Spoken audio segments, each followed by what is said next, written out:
요즘 우리는 매주일마다 기도라는 주제로 말씀을 나누고 있습니다. 여러분, 기도가 왜 중요할까요? 신앙생활이란 다른 말로 기도생활이라고 해도 과언이 아닐 것입니다. 기도생활이 우리를 하나님과 더 깊은 관계로, 더 친밀한 관계로 이끌기 때문입니다. 그래서 똑같은 교회에서 똑같은 목사님의 설교를 들으면서 신앙생활 하더라도 그 신앙의 색깔이 다르고 그 깊이가 다른 이유는 기도 때문에 그렇습니다. 기도하는 사람과 기도하지 않는 사람의 신앙생활에는 많은 차이가 납니다. 영국 회중교회 조지퍼 파커라는 목사님이 계시는데 누구보다도 기도를 강조하신 사람으로, 목사님으로 알려집니다. 그는 기도가 역사와 공동체, 삶과 우리의 미래를 바꿀 수 있다라고 믿었다고 합니다. 그가 이런 말을 했습니다. 기도를 열심히 하는지 안 하는지를 어떻게 알 수 있는지 아십니까? 그것은 얼굴이 증명합니다. 매일 주님과 가까이 하지 않는 사람의 얼굴에는 영혼의 아름다움이 없습니다. 그러나 늘 주님과 함께하는 사람에게는 주님의 정원에 피어있는 향기로운 꽃향기가 납니다. 한번 옆에 있는 분의 얼굴을 쳐다봤으면 좋겠어요. 기도하는 모습이 보입니까? 주님의 정원에 꽃향기가 풍겨져 나옵니까? 여러분, 기도는 나약하고 보잘것없는 사람을 강하게 합니다. 아름다운 영혼을 가지도록 만들어줍니다. 하나님과 우리를 묶는 것이 기도라는 것입니다. 따라서 기도하는 사람은 무엇을 하든지 자신감이 있고 분명한 확신과 기쁨으로 살게 됩니다. 오늘 우리가 읽은 본문에 보면 제자들이 주여 우리에게 기도를 가르쳐 주옵소서라고 했을 때 주님은 기도할 때 이렇게 하라라고 하셨습니다. 주님이 가르쳐 주신 기도, 우리가 암송하고 있는 주기도문입니다. 주기도문은 마태복음과 누가복음 두 곳에 기록되어 있는데 마태복음에 나오는 기도가 더 완벽한 형태입니다. 초대교회에서는 마태의 주기도문을 아침 기도로, 누가의 주기도문을 저녁 기도로 사용했다라고 하는 기록이 나옵니다. 주님이 가르치신 기도는 크게 두 부분으로 나눌 수 있습니다. 첫 부분은 하나님을 향한 기도, 다오 페티션이라고 하는 부분입니다. 2절에 나오는 아버지여 이름이 거룩히 여김을 받으시오며 나라가 임하시오며 라는 부분입니다. 둘째 부분은 기도하는 우리 자신을 향한 기도, 위 페티션이라고 하는 부분입니다. 3절에 나오는 우리에게 날마다 일용할 양식을 주시옵고 우리가 우리에게 죄 지은 자를 용서하오니 우리 죄도 사하여 주시옵고 우리를 시험에 들게 하지 마시옵소서라는 기도입니다. 자, 그러면 주님의 기도는 어떻게 시작할까요? 그 첫 시작은 아버지여 라고 하나님을 부르는 것입니다. 우리가 기도할 때 하나님을 향해 아버지 이렇게 부르라고 주님은 가르쳐 주셨습니다. 우리가 하나님을 아버지여라고 부르는 순간 바로 우리 자신의 정체성을 확인하게 됩니다. 한 아이가 아빠라고 부르는 순간 그 아이가 누구의 자녀인 것을 확인할 수 있는 것처럼 우리가 하나님을 아버지 이렇게 부르는 순간 하나님은 내 아버지요, 나는 하나님의 자녀라는 것을 확인하게 된다는 것입니다. 여러분, 우리에겐 하늘 아버지, 내 기도를 들으시는 하나님 아버지가 계십니다. 여러분은 하나님이 여러분의 아버지, 곧 나의 아버지인 것 믿습니까? 사실 우리는 하나님을 아버지라 부를 수 없는 그런 존재였습니다. 하나님 모르는 이방인이요 죄와 죽음에 묶여 방황하고 멸망의 길로 가던 사람들이었습니다. 그런 우리를 하나님은 죄와 죽음에서 구원해 주셨고 우리에게 아들의 영을 부어 주셔서 하나님을 아빠, 아버지 이렇게 부르게 하셨습니다. 갈라디아서 4장 6절 7절은 이렇게 말합니다. 너희가 아들이므로 하나님이 그 아들의 영을 우리 마음 가운데 보내사 아빠, 아버지라 부르게 하셨느니라. 그러므로 내가 이후로는 종이 아니요 아들이면 하나님으로 말미암아 유업을 받을 자니라. 할렐루야. 생각해 보십시오. 세상에 감히 온 우주를 창조하신 그리고 온 우주의 주권자이신 하나님을 아버지라 부를 수 있겠습니까? 그것은 아들의 영을 받은 사람들만 가능합니다. 예수 믿고 구원받은 사람, 하나님의 자녀로 거듭난 사람만이 하나님을 아빠, 아버지 이렇게 부르면서 하나님께로 나아가 자기 자신의 사정을 낱낱이 아릴 수 있습니다. 기도가 바로 그런 것입니다. 그러니 기도야말로 예수 믿고 구원받은 우리에게 주신 놀라운 특권이지요. 왜 주님은 하나님을 아버지여라고 부르며 기도하라고 하셨겠습니까? 그것은 우리가 기도하면 하늘 아버지가 반드시 들으신다는 것을 가르치기 위해서입니다. 그러므로 아버지여라고 부르며 우리가 기도할 때 꼭 믿어야 할 것이 바로 이것입니다. 내가 기도하면 하나님 아버지 반드시 들어주신다. 믿음 좋은 어느 기업의 총수가 바쁜 틈을 내서 기도하러 교회에 왔답니다. 그에게는 이번에 착수하는 사업을 비롯해서 여러 가지 기도 제목이 많았습니다. 그래서 정말 열심히 기도하고 있었는데 한 거지가 들어오더니 옆에서 큰 소리로 이렇게 기도하는 것입니다. 하나님, 저한테 10만 원만 주세요. 오늘 꼭 필요합니다. 근데 너무 크게 기도하는 바람에 이 기업의 총수가 기도를 이어갈 수가 없었어요. 몇 번 듣다가 참지 못하고 소리를 질렀답니다. 이봐요, 내가 10만 원 줄 테니까 제발 내 기도 방해하지 말아요. 거지는 10만 원을 손에 쥐고 나가면서 이렇게 중얼거렸다고 합니다. 와, 하나님 되게 빨리 응답하시네. 칼이네, 칼이야. 그렇습니다. 기도하면 하나님은 응답하십니다. 주님은 마가복음 11장 24절에서 이렇게 말씀하셨습니다. 그러므로 내가 너희에게 말하노니 무엇이든지 기도하고 구하는 것은 받은 줄로 믿어라. 그리하면 너희에게 그대로 되리라. 또 이런 말씀도 있습니다. 이사야서 65장 24절입니다. 그들이 부르기 전에 내가 응답하겠고 그들이 말을 마치기 전에 내가 들을 것이며. 보세요.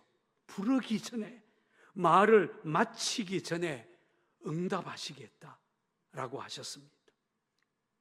왜 우리가 이렇게 기도하면 하나님이 재빨리 응답하십니까? 우리가 하나님의 아들이요 딸이기 때문입니다. 그래서 예수님은 기도를 가르치실 때에 구하라, 찾으라, 문을 두드리라. 기도는 구하고 찾고 문을 두드리듯이 해야 한다라고 가르치시고는 이렇게 약속의 말씀을 주셨습니다. 너희 중에 누가 아들이 떡을 달라 하는데 돌을 주며 생선을 달라 하는데 뱀을 줄 사람이 있겠냐?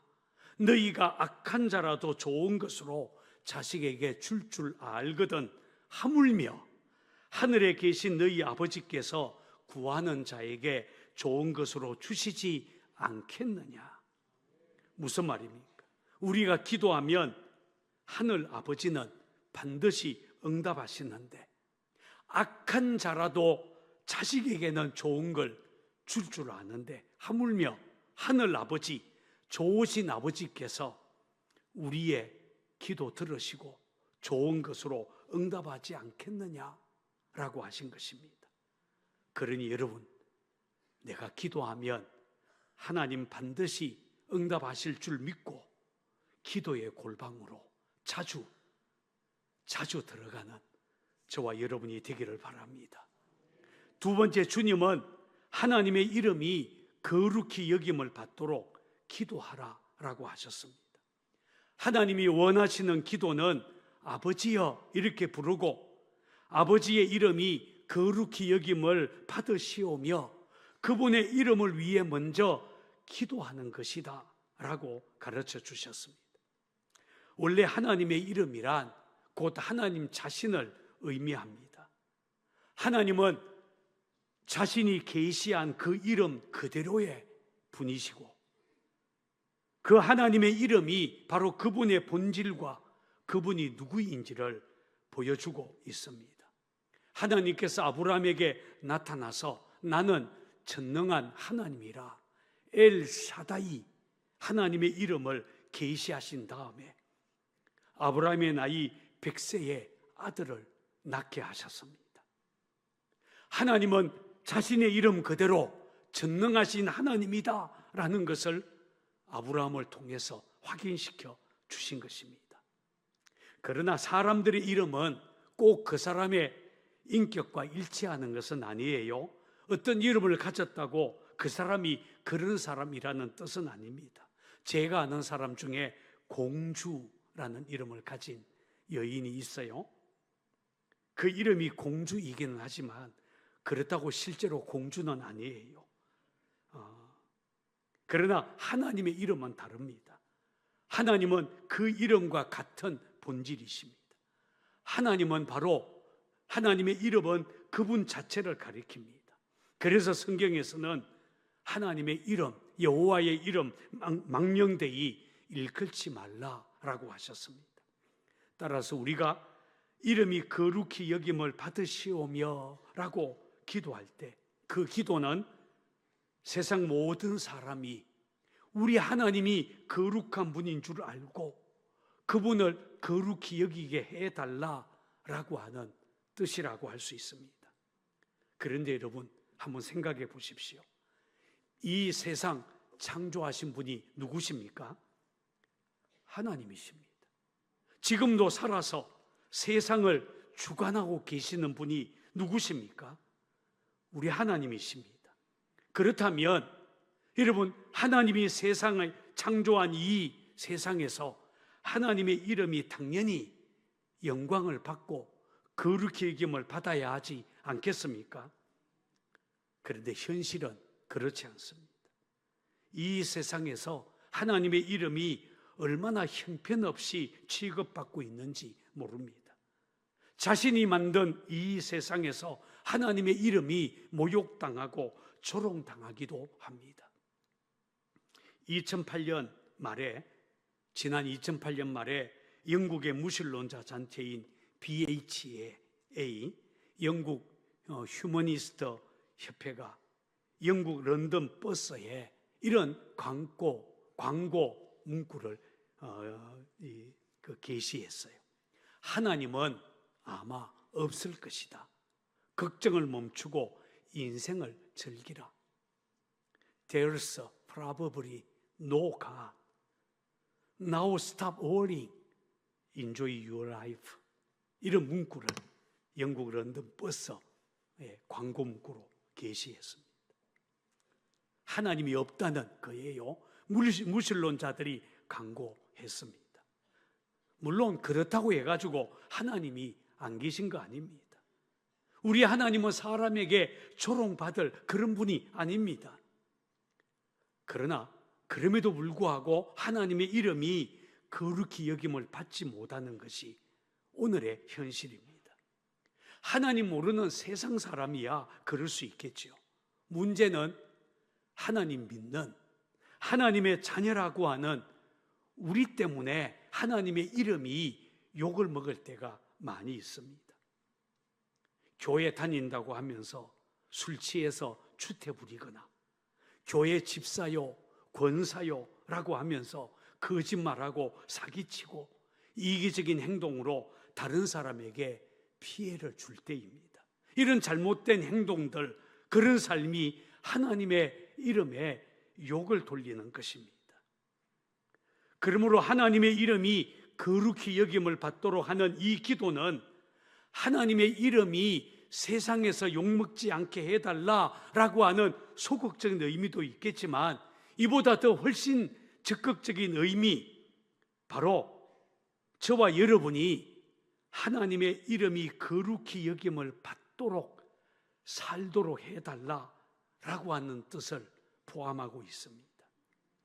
어쩌면 예수님께서 기도할 때 이렇게 하라라고 하신 것은 주님의 제자인 저와 여러분이 하나님의 이름이 거룩히 여김을 받도록 살아야 한다라는 것을 가르치고 싶었던 것 같습니다. 신대륙 미국을 발견한 크리스토퍼 콜럼버스는 사실 용감한 탐험가라기보다는 황금의 눈이 어두웠던 사람이라고 알려집니다.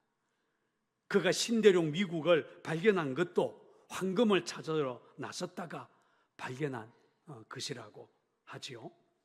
그의 이름은 크리스토퍼입니다. 그런데 그 크리스토퍼라는 이름의 뜻은 그리스도를 지고 가는 사람이라는 뜻이 있습니다. 그리스도를 가슴에 품고 그리스도를 지고 그리스도를 닮아서 사는 사람이라는 거예요. 그런데 그 이름과 다르게 콜럼버스는 그리스도 대신 온통 황금에 대한 욕망으로 가득 찬 인생을 산 것입니다. 자기 이름대로 살지 못했어요. 그러다가 어느 날 그는 하나님의 말씀을 듣는 중에 마음의 찔림을 받았다고 합니다. 그래서 괴로워하면서 하나님 앞에 이렇게 기도를 드렸습니다. 오 하나님, 제 이름이 크리스토퍼, 그리스도를 짊어지는 자인데 지금까지 저는 헛된 것만 바라보며 살았습니다. 용서하소서. 이제부터 진짜로 그리스도를 짊어지고 가는 진짜 크리스토퍼가 되게 해 주세요. 그는 눈물로 이 기도를 드리고 난 이후부터 새로운 삶을 살기 시작했습니다. 그렇게 13년을 살다가 세상을 떠나게 되었는데 죽기 전에 이런 말을 남겼답니다. 지난 14년 동안 나는 크리스토퍼 콜럼버스였다.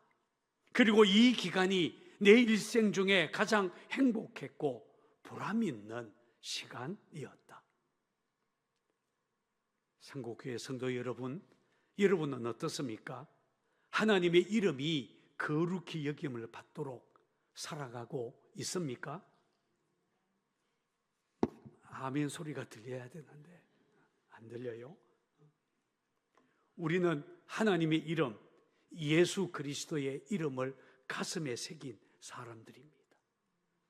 세상 사람들이 우리를 볼 때에 아이고 저 사람 하나님 사람이네, 예수의 사람이네, 하나님 믿는 사람이 맞아, 이런 말을 듣도록 우리가 살아가야 한다는 것입니다. 그렇게 살면서 우리가 드리는 기도, 아버지여, 아버지의 이름이 거룩히 여김을 받으시오며, 이 기도라는 것입니다. 세 번째, 주님은 우리가 기도할 때 하나님의 나라가 임하시기를 기도하라라고 가르쳐 주셨습니다. 나라가 임하시오며 라는 기도입니다. 여러분, 하나님의 나라, 이 하나님의 나라는 주님의 기도에서만이 아니라 사복음서와 신약성경 전체에서 매우 중요한 이슈, 주제입니다. 예수님께서 공생애를 시작하셨을 때 첫 번째 메시지가 때가 찼고 하나님 나라가 가까이 왔으니 라는 말씀이었습니다. 하나님 나라가 가까이 왔다. 이제 하나님 나라가 시작되었다. 하나님 나라 운동, 예수님의 공생애 사역의 핵심입니다. 그래서 마태복음에서는 하나님 나라를 천국이라는 말로 표현했습니다만 49번이나 이 단어가 나오고, 마가복음에서는 16번, 누가복음에서는 38번이나 하나님 나라 단어가 나온다고 합니다. 그만큼 중요하다는 것이죠. 그러면 왜 주님은 하나님 나라가 이 땅에 임하도록 기도하라라고 했겠습니까? 여러분, 하나님의 나라는 어떤 지리적인 개념이나 어떤 영토를 의미하는 것이 아니라 하나님이 통치하는 나라, 하나님이 왕이 되어 다스리는 모든 영역, 그것을 하나님 나라라고 말할 수 있습니다. 그런데 여러분, 하나님이 창조한 이 세계가 하나님의 통치 아래 하나님 나라가 되었을까요? 아무리 살펴봐도 아닌 것 같아요. 세상 사람들은 하나님 계시다는 것도 모르고 하나님 통치를 거부하는 세력들이 지금 세상에 얼마나 많은지 모릅니다. 하나님 나라 대신 열심히 자기 나라들을 세우고 있습니다. 다 마귀에게 속고 있습니다. 악한 마귀는 인간의 잘못된 욕망을 이용해서 이 땅에 자기 나라, 마귀 나라를 세우고 이 세상을 점점 어두움의 나라, 죄악의 나라로 만들어가고 있습니다. 그래서 예수님은 주님의 제자들에게 나라가 임하시오며 라고 기도하라고 하셨습니다. 하나님의 통치가 온 세상, 이 땅 각 분야에 미치도록 하라는 말입니다. 여러분, 예수님이 이 땅에 오신 목적도 바로 이것입니다. 예수님은 마귀 나라를 무너뜨리고 하나님 나라 세우기 위해 이 땅에 오셨습니다. 예수님의 사역은 하나님 나라 운동, 나라를 바꾸는 운동이었습니다. 자기 자아가 주인된 나라, 죄와 마귀가 지배하는 나라에서 하나님이 통치하는 나라로, 하나님 나라로 바꾸는 것, 바로 예수님이 오셔서 하신 일이었습니다. 여러분, 우리가 구원받았다라는 것도 알고 보면 내가 속한 나라가 바뀐 것입니다. 요한복음 5장 24절은 이렇게 말합니다. 내가 진실로 진실로 너희에게 이르노니 내 말을 듣고 또 나 보내신 이를 믿는 자는 영생을 얻었고 심판에 이르지 아니하나니 사망에서 생명으로 옮겼나니라. 한번 따라해 볼까요? 사망에서 생명으로. 여러분, 소속이 옮겨졌다는 것입니다. 나라가 바뀌었다는 것입니다. 죽음의 나라에서 생명의 나라로 우리가 속한 나라가 바뀐 것입니다.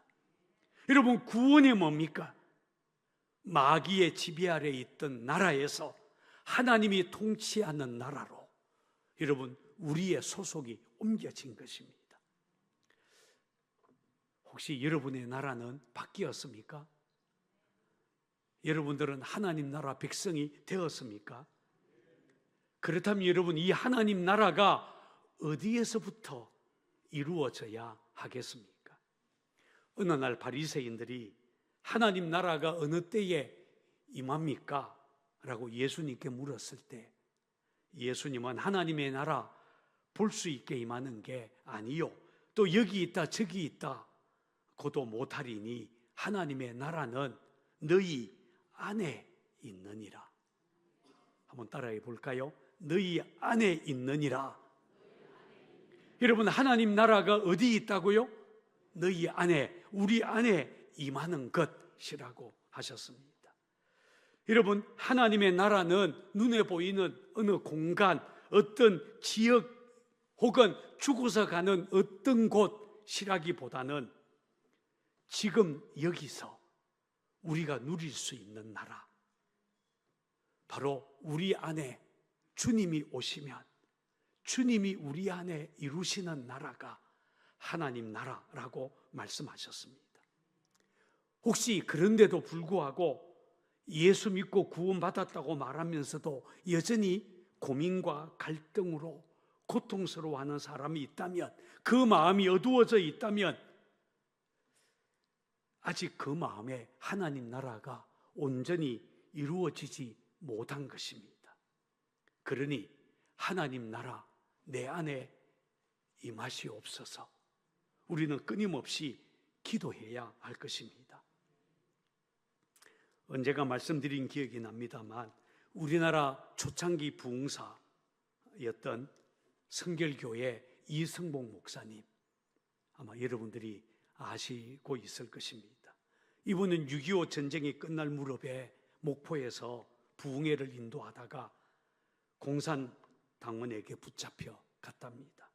끌려가서 옥살이를 하게 되었는데 어느 날 공산당원 한 명이 목사님을 끌고 나가더니 고문을 시작했습니다. 영감, 나한테 천국 좀 보여줄 수 있어? 라고 묻고는 발길로 걷어찼답니다.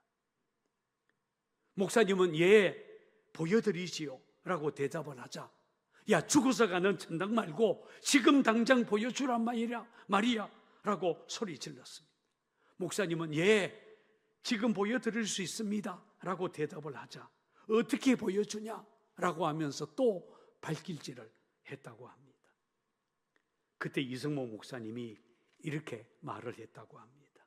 예, 천국의 본점이야 내 소관이 아니니까 보여줄 수 없지만 지점이야 내가 보여줄 수 있습니다.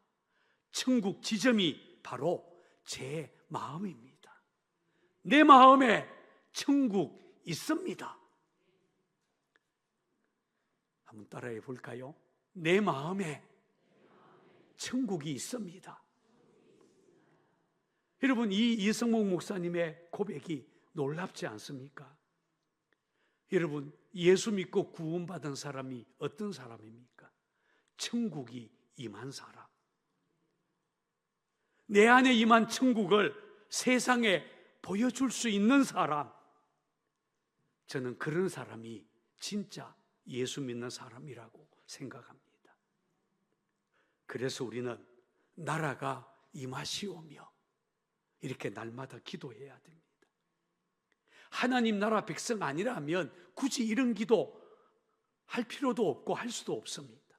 그러나 내가 하나님 나라 백성이 맞다면 우리는 이 기도를 소중히 여겨서 날마다 내 안에 하나님 나라가, 우리 가정에 하나님 나라가, 우리나라 대한민국에 하나님 나라 임하게 하옵소서. 우리는 기도해야 할 것입니다. 여러분, 주님이 가르쳐 주신 주기도문, 기도의 모범 답안입니다. 주님은 왜 이 기도 가르쳐 주셨겠습니까? 제 생각에는 이 기도를 통해서 하나님을 더 깊이 알아가고 한 걸음 더 나가서 주님의 제자들은 이 기도대로 살아야 한다는 것, 바로 온전한 제자의 삶을 가르치려고 이 기도를 가르쳤을 것이다 라고 생각합니다. 우루과이의 한 작은 교회 벽에 주님의 기도, 주기도문 드릴 때라는 글이 기록되어 있다고 합니다. 하늘에 계신이라고 하지 말아라. 세상 일에 푹 빠져 있으면서. 아버지여 라고도 하지 말아라. 아들, 딸로서 살지 않으면서. 이름이 거룩히 여김을 받으시오며 라고 기도하지 말아라. 자기 이름만 빛내기 위해 살면서. 그리고 우리라고도 하지 말아라. 너 혼자만 생각하며 살아가면서. 다만 악에서 구하시옵소서라고 하지 말아라. 악을 보고도 아무런 양심의 소리 듣지 않으면서. 구절구절마다 이런 반성과 성찰을 덧붙여 놓은 그런 기도문이 그 교회벽에 기록되어 있다고 하죠. 우리의 삶이 주님 가르쳐 주신 기도와 얼마나 다르게 살아가는가, 그것을 뼈아프게 되묻고 있는 글이라고 합니다. 여러분, 저는 오늘 우리 상곡교회 성도들이 주님이 가르쳐 주신 이 기도를 자주 반복하고 날마다 드리면서 주님의 마음, 주님의 제자의 삶을 회복하기를 바랍니다. 아버지여, 하나님을 그렇게 부르면서 나는 하나님의 자녀지, 하나님을 사랑해야지, 이름이 거룩히 여김을 받으시오며, 이렇게 기도하면서 내 삶이 하나님의 이름 거룩하게 하는, 하나님의 이름 영광스럽게 하는 삶을 살아야지. 나라가 임하시오며, 이렇게 기도하면서 오 하나님, 제 안에 오셔서 저를 다스려 주세요. 제 마음이 천국 되게 해 주세요. 우리 가정, 우리 나라, 하나님 나라 임하게 하세요. 우리는 이 주님의 기도 반복하면서 그런 마음으로 기도하고 이 주기도문 기도처럼 살아가는 주님의 참된 제자들이 되기를 주의 이름으로 축원을 드립니다.